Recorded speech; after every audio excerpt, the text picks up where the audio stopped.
আমাদের কোনো নিরাপত্তা নেই। স্বাভাবিকভাবে মরতে চাই, কোনো দুর্ঘটনায় মরতে চাই না।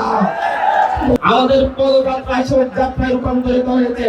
আমাদের পূর্বপুরুষরা 200 বছর ধরে লড়াই করে ব্রিটিশ খেলিয়েছে তাদের পরবর্তী প্রজন্মকে একটি শান্তি জীবন উপহার দেওয়ার জন্য, নিরাপদ জীবন উপহার দেওয়ার জন্য। আমাদের পূর্বপুরুষরা পাকিস্তান থেকে বাংলাদেশকে আলাদা করেছে যাতে করে তাদের পরবর্তী প্রজন্ম একটি নিরাপদ বাংলাদেশে বসবাস করতে পারে।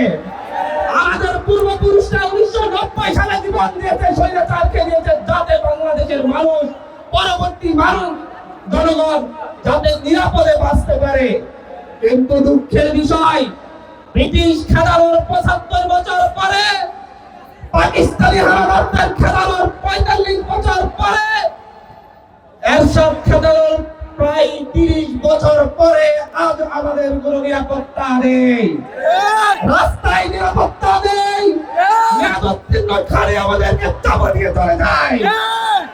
আমাদের হসপিটালে নিরাপত্তা নেই, আমরা ভালো চিকিৎসা পাই না।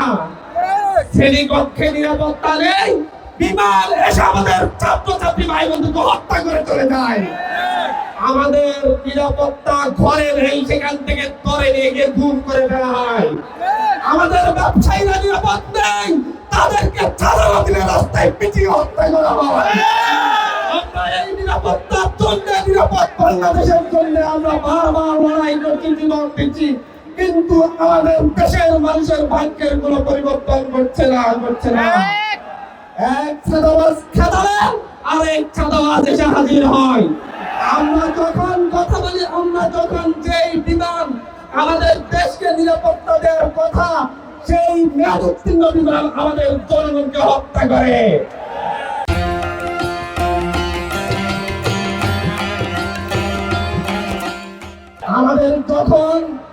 আমাদের ডাক্তাররা আমাদেরকে নিরাপত্তা দেওয়ার কথা, কিন্তু মেয়াদোত্তীর্ণ ওষুধ ভ্যাকসিন দিয়ে হত্যা করে।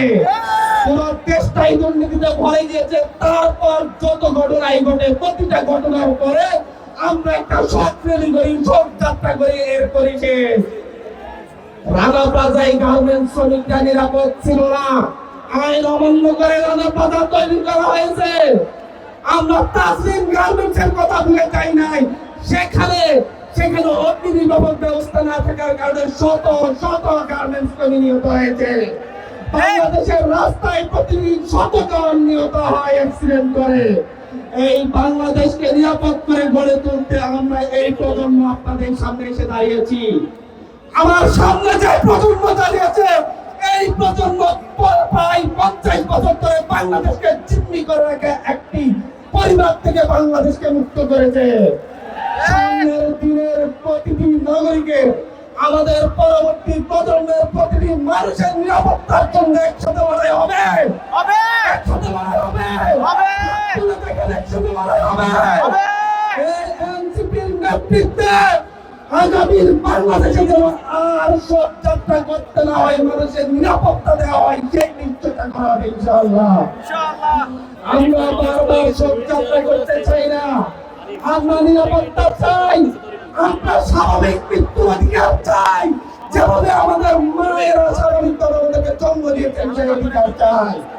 স্বাধীন বাংলাদেশে আমরা চাই কি স্বাভাবিক মৃত্যুর অধিকার চাই। কিন্তু আমরা প্রতিদিন ঘর থেকে বের হই, রাতে জীবিত ঘরে ফিরবো কিনা এর নিশ্চয়তা আমাদের নাই।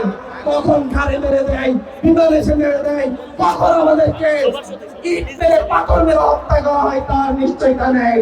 কখন আমরা বিন্দু পোষণের জন্য আমাদেরকে হত্যা করা হয় তার নিশ্চয়তা নেই। কথা একটাই, বারবার শোক যাত্রা করবো না। আমরা বলবো আজ থেকে আমাদের দাবি হবে একটা, এই বাংলাদেশের জনগণ, স্বাধীন দেশের জনগণ স্বাভাবিক মৃত্যুর অধিকার চাই।